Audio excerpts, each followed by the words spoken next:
Good afternoon, ladies and gentlemen. It's for me a great honor to welcome Javier Milei.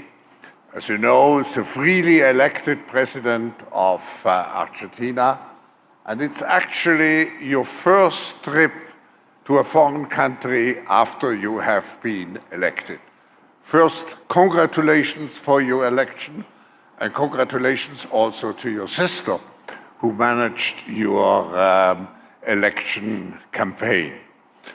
I think you, sometimes people would say with more radical methods, but you introduce a new spirit to Argentina, making Argentina much more related to free enterprise, to entrepreneurial activities, also to bring Argentina back to the rule of law. So we have a very extraordinary person among us today, and of course we are all eager to listen to you, and again a very cordial welcome to the World Economic Forum.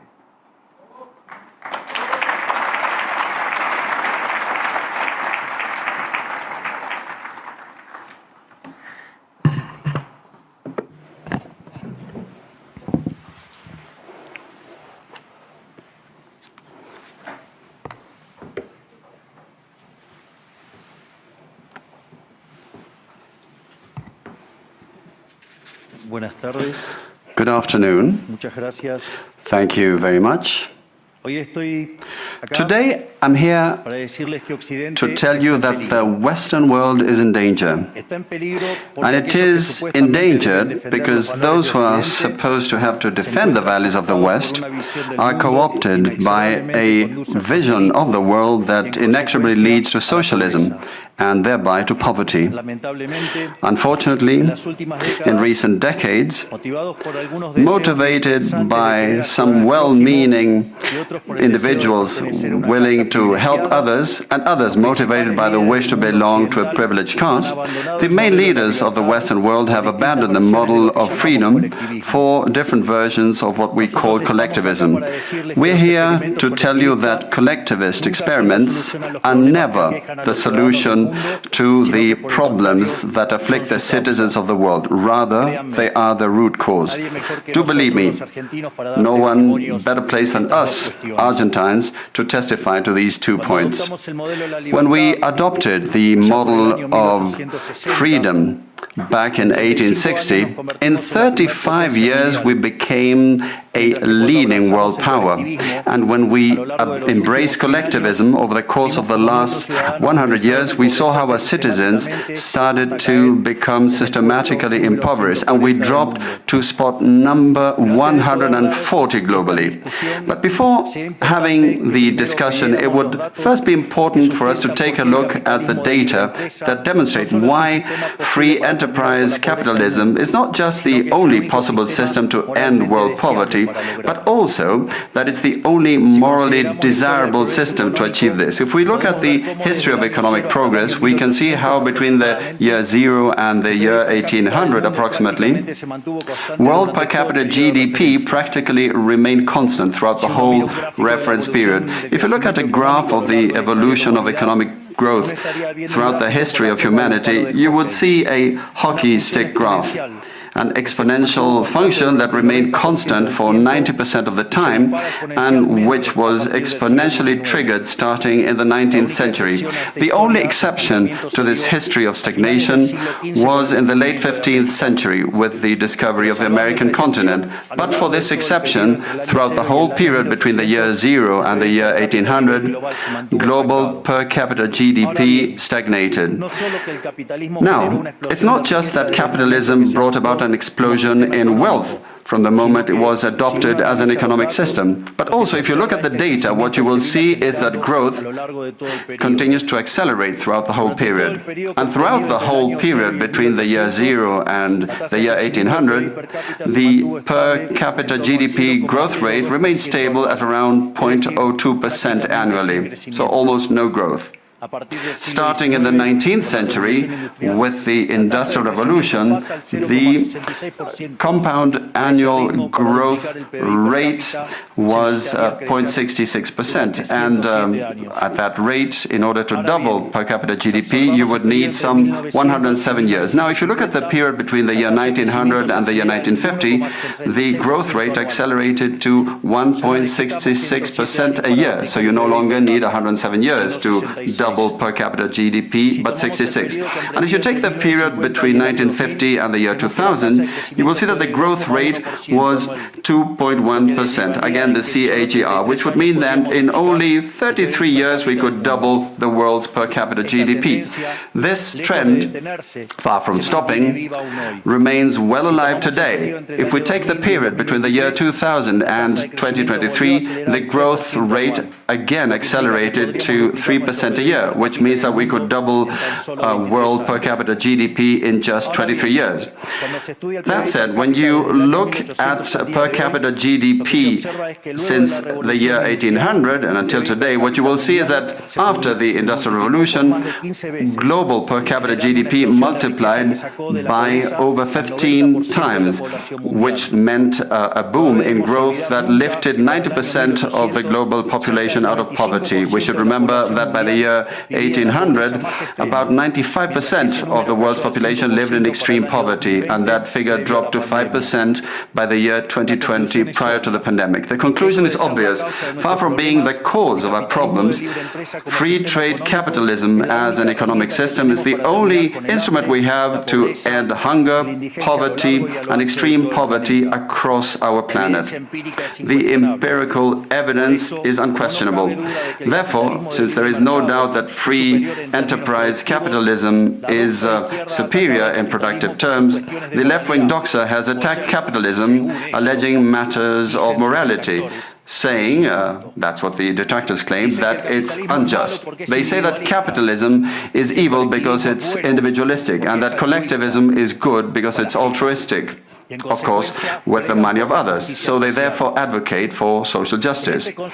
But this concept, which in the developed world became fashionable in recent times, in my country has been a constant in political discourse for over 80 years.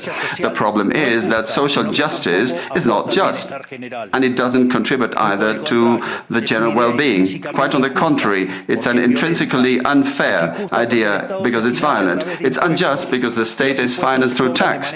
And taxes are collected coercively. Or can any one of us say that they voluntarily pay taxes? Which means that the state is financed through coercion, and that the higher the tax burden, the higher the coercion, and the lower the freedom. Those who promote social justice, the advocates, start with the idea that the whole economy is a pie that can be shared differently.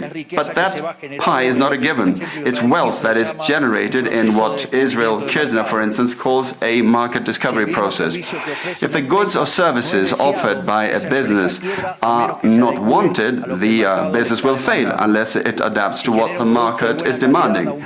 If they make a good quality product at an attractive price, they will do well and produce more. So the market is a discovery process in which the capitalists will find the right path as they move forward. But if the state punishes capitalists when they're successful and gets in the way of the discovery process, they will destroy their incentives, and the consequence is that they will produce less, the pie will be smaller, and this will harm society as a whole. Collectivism, by inhibiting these discovery processes and hindering the appropriation of discoveries, ends up binding the hands of entrepreneurs and prevents them from offering better goods and services at a better price. So how come that academia, international organizations, economic theory and politics demonize an economic system that has not only lifted out of extreme poverty 90% of the world's population, but has continued to do this faster and faster, and this is morally superior and just. Thanks to free trade capitalism, it is to be seen that the world is now living its best moment. Never in all of mankind's or humanity's history history has there been a time of more prosperity than today. This is true for all. The world of today has more freedom, is rich, is more peaceful and prosperous.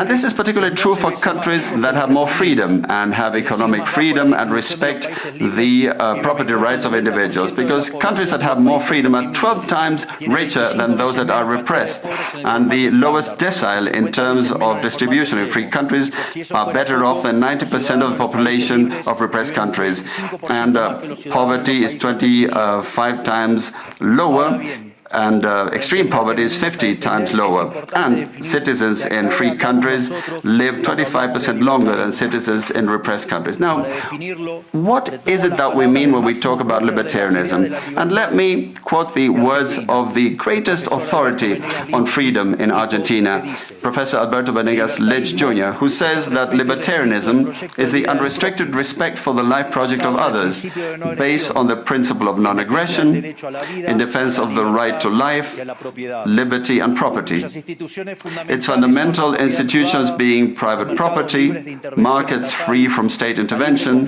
free competition, the division of labor, and social cooperation, as part of which success is achieved only by serving others with goods of better quality or at a better price. In other words, capitalists, successful business people are social benefactors who, far from appropriating the wealth of others, contribute to the general well-being. Ultimately, a successful entrepreneur is a hero. And this is the model that we are advocating for the Argentina of the future, a model based on the fundamental principles of libertarianism, the defense of life, of freedom, and of property.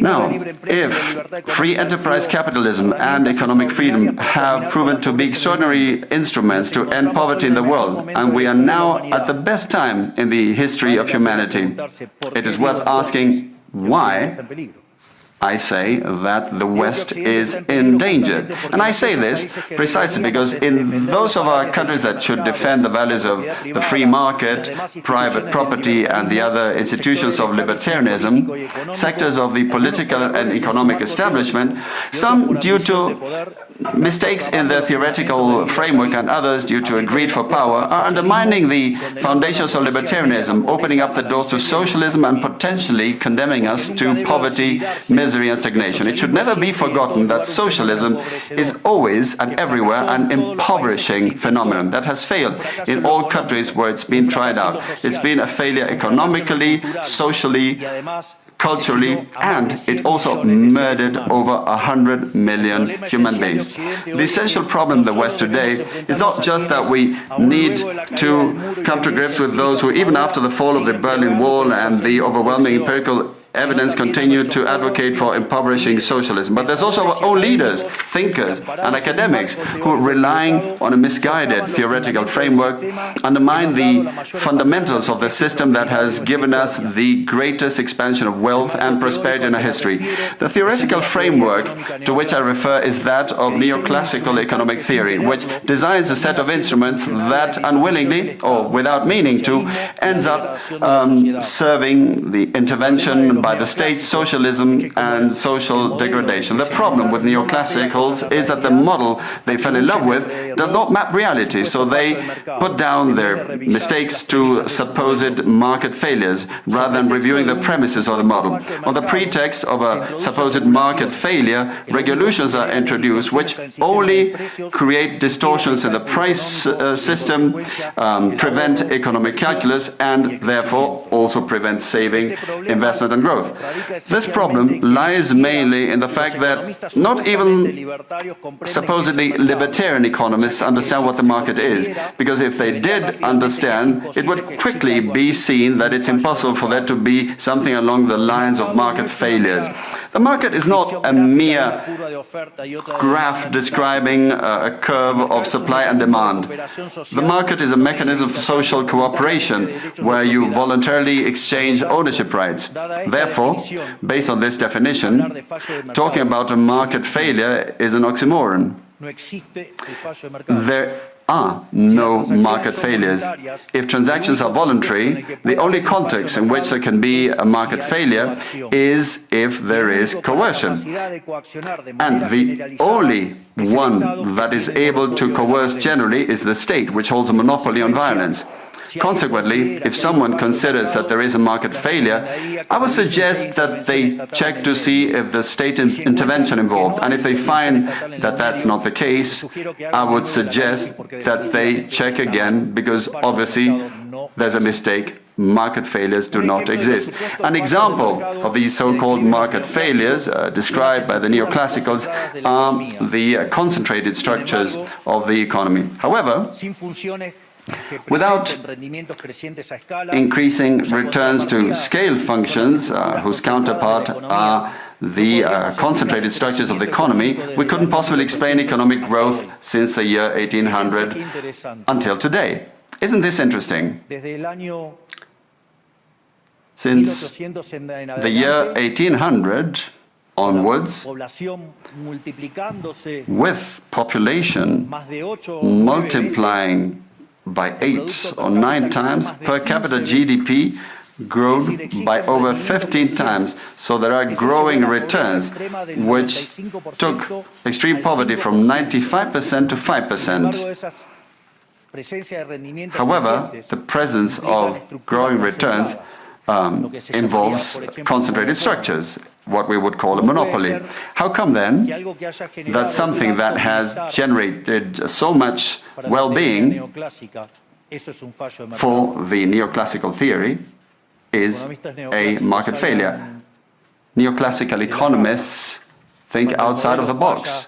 When the model fails, you shouldn't get angry with reality, but rather with the model and change it. The dilemma faced by the neoclassical model is that they say they wish to perfect the functioning of the market by attacking what they consider to be failures. But in so doing, they don't just open up the doors to socialism, but also go against economic growth. An example, regulating monopolies, destroying their profits and destroying growing returns automatically would destroy economic growth. In other words, whenever you want to correct a supposed market failure inexorably, as a result of not knowing what the market is, or as a result of having fallen in love with a failed model, you are opening up the doors to socialism and condemning people to poverty. However, faced with the theoretical demonstration that state intervention is harmful and the empirical evidence that it has failed couldn't have been otherwise, the solution to be proposed by collectivists is not greater freedom, but rather greater regulation, which creates a downward spiral of regulations until we're all poorer and the life of all of us depends on a bureaucrat sitting in a luxury office. Given the dismal failure of collectivist models and the undeniable advances in the free world, socialists were forced to change their agenda. They left behind the class struggle based on the economic system and replaced this with other supposed social conflicts which are just as harmful to life as a community and to economic growth. The first of these new battles was the ridiculous and unnatural fight between man and woman. Libertarianism already provides for equality of these sexes. The cornerstone of our creed says that all humans are created equal, that we all have the same unalienable rights granted by the Creator, including life, freedom, and ownership. All that this radical feminism agenda has led to is greater state intervention to hinder the economic process, giving a job to bureaucrats who have not contributed anything to society. Examples, ministries of women or international organizations devoted to promoting this agenda. Another conflict presented by socialists is that of humans against nature, claiming that we human beings damage the planet, which should be protected at all costs, even going as far as advocating for population control mechanisms or the bloody abortion agenda. Unfortunately, these harmful ideas have taken a strong hold in our society. Neo-Marxists have managed to co-opt the common sense of the Western world, and this they have achieved by appropriating the media, culture, universities, and also international organizations. The latter case is the most serious one, probably, because these are institutions that have enormous influence on political and economic decisions of the countries that make up the multilateral organizations.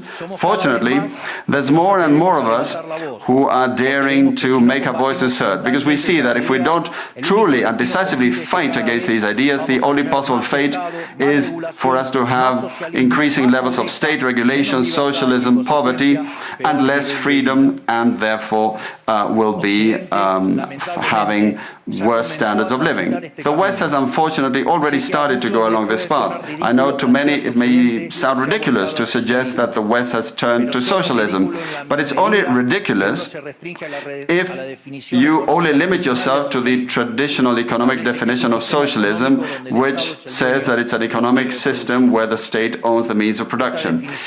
This definition, in my view, should be updated in the light of current circumstances. Today, states don't need to directly control the means of production to control every aspect of the lives of individuals.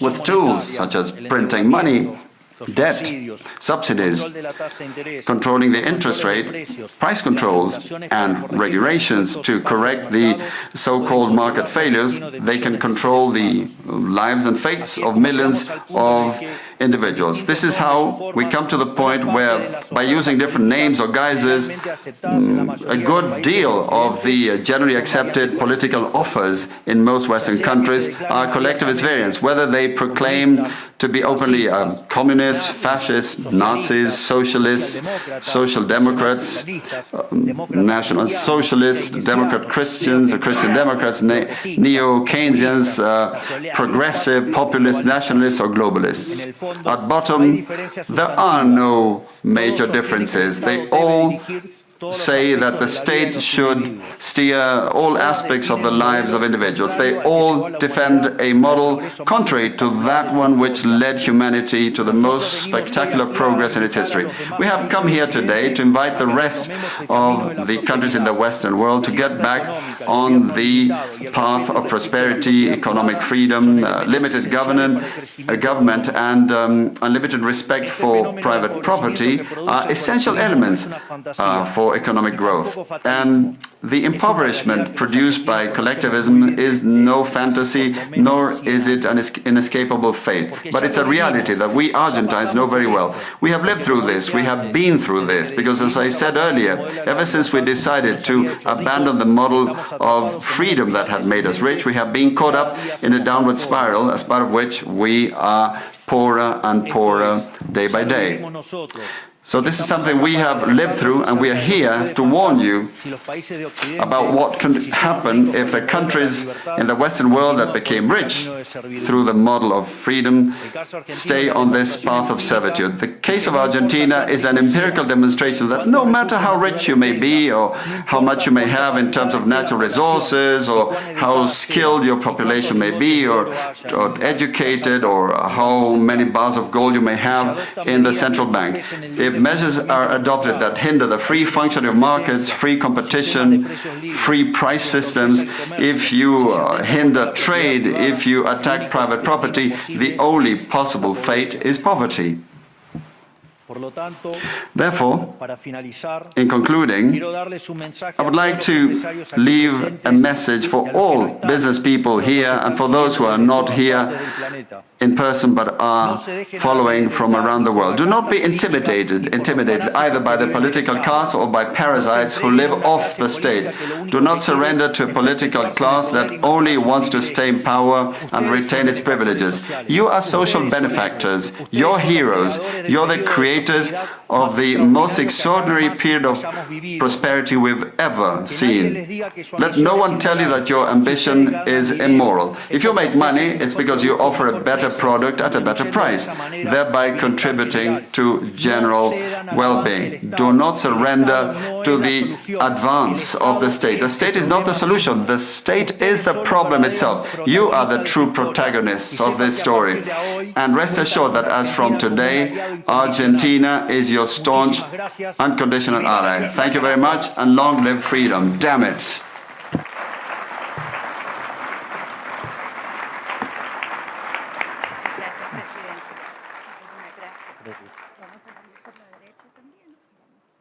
Fantástico.